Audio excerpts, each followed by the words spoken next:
আমি এখন দাঁড়িয়ে আছি কুমিল্লার গুমতি নদীর বেড়িবাঁধ এলাকায়। এই চাঁদপুরে আপনারা যেটা আমার পিছনে দেখতে পাচ্ছেন, এখানে প্রায় 400 পরিবারের মতো এখানে অবস্থান করছে। এখানে শত শত মানুষ এখন উদ্বস্ত জীবনযাপন করছে। গত প্রায় 15 দিন বলা চলে তারা এখানে সড়কের পাশেই কোন রকম তারা জীবন পার করছেন। তো আমরা আসলে এখানে যারা এখন অবস্থান করছেন তাদের সাথে আমরা একটু কথা বলার চেষ্টা করব।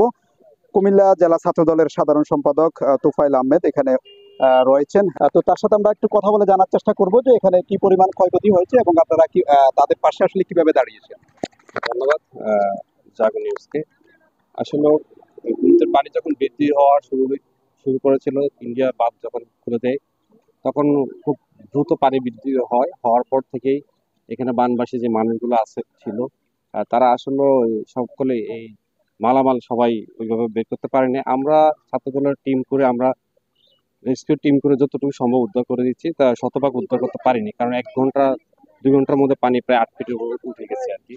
এখানে যারা মানুষগুলো আছে, এখানে প্রায় প্রত্যেকটা পরিবারে লক্ষাধিক 2-3 লক্ষ টাকার ফার্নিচার মালামাল ওদের সকলের নষ্ট হয়েছে আর কি। আমরা আসলে জেনেছি শুরু থেকেই ছাত্রদল এবং জেলা বিএনপি কিন্তু তাদের পাশেই ছিলেন আপনারা, কিন্তু আপনারা এখন কি পরিমাণ তাদেরকে সহায়তা দিচ্ছেন এবং কি আমরা যতটুকু জানি আপনারা বিশাল একটি খাবারের যোগান দিচ্ছেন তাদেরকে।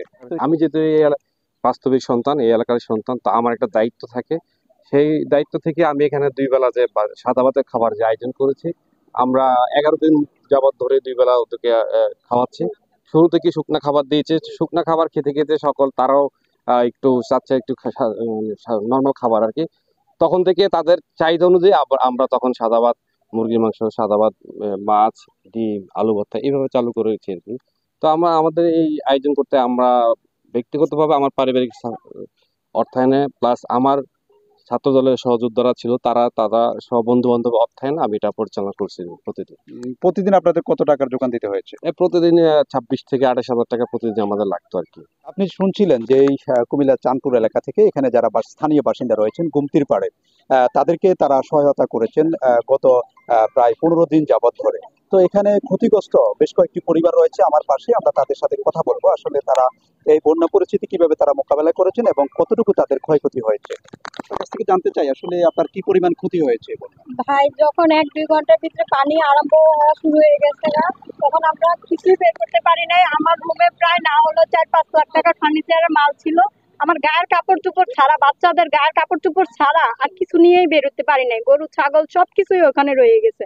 আর এমন ভাবে পানির স্রোত বের হয়েছে যে মানে আমরা যে কিছু নিয়ে বের হবো ওই পরিস্থিতিটাও ছিল না। আপনারা এখানে যে আসলে এখন যে সামিয়ানা টাঙিয়ে আপনারা এখানে বসবাস করছেন, আমরা দেখছি গত কয়েকদিন আকাশে খুব মেঘ ছিল এবং ফোটা ফোটা বৃষ্টি ছিল, কিন্তু এখানে যে অবস্থা দেখা যাচ্ছে আপনারা থাকার মতো কোনো পরিস্থিতি নেই, কিভাবে আপনারা ছিলেন? আমরা এভাবেই রয়েছি, এই যে শুকাইতেছি কাপড়, ভিজা কাপড় নিয়ে থাকতেছি, এই কাপড়ে শুকাইতেছে, এই কাপড়ে ভিজতেছে, এই আর কি। আমরা বৃষ্টি আসলে এখানে থাকতে হইতেছে, কারণ ভিতরে তো ঢুকার মতো পরিস্থিতি নাই, কারণ একদম কমর সমান এখন প্যাক হয়ে গেছে। যাও পানিটা নামতেছে কিন্তু কমর সমান প্যাক আর কাজ ভাঙা টিন, এর জন্য যে আমরা ঢুকতেও পারতেছি না। বাড়িতে যেতে আর কতদিন সময় লাগবে মনে করছেন? প্রায় তো 2 মাসের মতো লাগবেই। আপনার কেমন ক্ষয়ক্ষতি হয়েছে?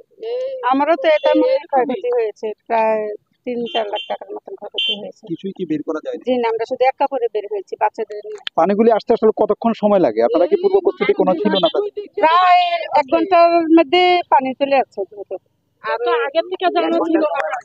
জি, আসলে আপনি শুনছিলেন এখানে যারা যে তাদের দুঃখের কথাটা বলছিলেন যে আসলে গুমতি এত ভাবে ভয়ঙ্কর হয়েছিল যে 1 ঘন্টার মুহূর্তেই তারা পানিবন্দী হয়ে পড়ে ঘরের মধ্যে, তারা এক কাপড়ে তারা সেই ঘর থেকে বের হয়ে পড়ে।